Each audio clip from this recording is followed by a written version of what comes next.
దంచి కొడుతున్న ఎండలు రాష్ట్రాన్ని అతలాకుతలం చేస్తున్నాయి. ఇప్పటికే 7 జిల్లాలకు వాతావరణ శాఖ రెడ్ అలర్ట్ ప్రకటించింది. రానున్న రోజుల్లో పరిస్థితులు మరింత తీవ్రంగా మారే అవకాశం ఉందని వాతావరణ శాఖ హెచ్చరిస్తోంది. ఉష్ణోగ్రతలు సాధారణ స్థాయిల కంటే అధికంగా నమోదవుతున్నాయి.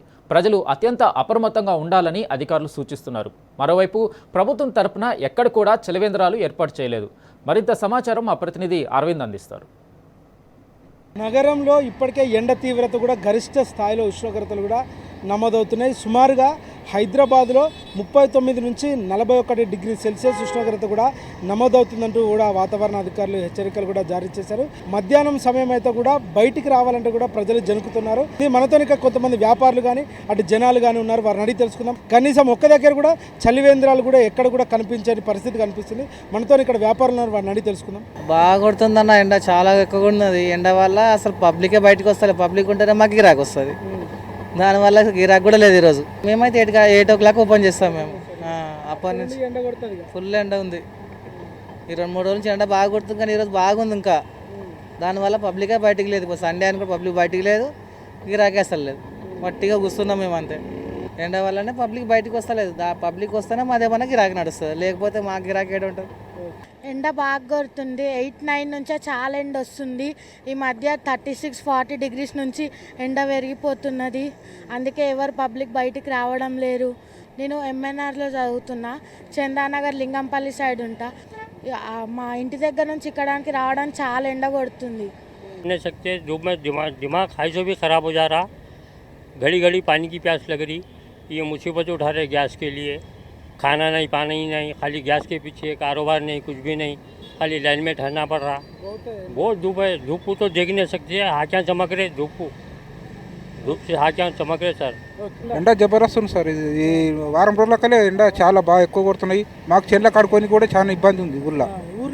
ఊర్లో కూడా జబర్దస్త్ ఉన్నాయి సార్. ఇంతకు ఎక్కువ ఉన్నాయి సార్. ఇంకా 2-3 రోజులలో చాలా పెరిగింది సార్ ఇది ఎండ. ఎక్కడ నీళ్ళు సిటీకి వచ్చినా కూడా ఈరోజు నీళ్ళు తాగదామంటే కూడా నీళ్ళు ఏడా దొరుకుతలేవు. చలివేంద్రాలు లేవు. బాటిల్ కొనుక్కొని తాగుతున్నాం. గగనం అవుతుంది. ఎక్కడ చెట్లు కూడా లేవు. రోడ్ల పొడి చెట్లు కూడా తీసేసారు మొత్తం. చాలా ఇబ్బంది ఉంది.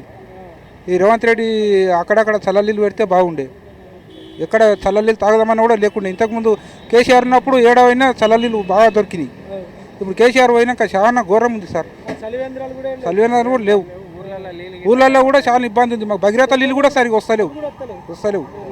కరెంటు కూడా సరిగా లేదు. రోజు మధ్యాహ్నం 10 గంటలకు వస్తే సాయంత్రం 4 గంటలకు 5 గంటలకు వస్తుంది ఊళ్ళల్లో. బాగా ఎక్కువ ఉన్నాయి. 11 గంటల నుంచి వెళ్ళి 4 గంటల దాకా బయటికి రావడానికి బాగా ఇబ్బంది ఉంది. బాగా ఎండలు ఉన్నాయి. రోజు మేము ఫీల్డ్కి ఎక్కడైనా వెళ్ళాలన్నా కానీ బాగా ఇబ్బంది అవుతుంది. ఎండలు మరీ ఘోరంగా ఉన్నాయి అన్న. ఈ 2-3 రోజుల నుంచి చాలా ఎక్కువ అవుతున్నాయి. ఏదో మేము కొంచెం పని ఉందని బయటకు వచ్చాము. మరీ ఈ రోజు గిట్ట ఇంకా ఎక్కువ ఉంది. తిరగలేకపోతున్నాం. అందుకే ఇక్కడ సైడ్కి వచ్చి నిలబడతాం. ఎక్కడ లేవు చలివేంద్రాలు గిట్ట లేవు అన్న. చాలా కష్టంగా ఉంది. మన ఇక రేవంత్ రెడ్డి మరి అక్కడక్కడ ఏదైనా చలివేంద్రాలు అట్లాంటివి చేయాలి అన్న. ఎండలు చాలా ఉన్నాయి. ఈసారి అయితే చాలా అసలు బయటికి వెళ్ళలేము. ఈసారి అసలు పనులు కూడా పోలేకపోతున్నాం. అసలు ఎట్లుంటుందంటే రాత్రి వండుకోలేము. అసలు బయట వండుకోవాలనిపిస్తుంది. అంత ఎండ, చాలా ఎండ చెప్పుకోలేము. అసలు ఎండ ఎంత ఉందంటే బయటికి వెళ్ళలేకపోతున్నాం. అదే అన్న పరిస్థితి. బాగా పెరిగిందన్న ఈసారి. చాలా బాగా పెరిగింది ఎండ. 2-3 రోజుల నుంచి తక్కువనే ఉండే.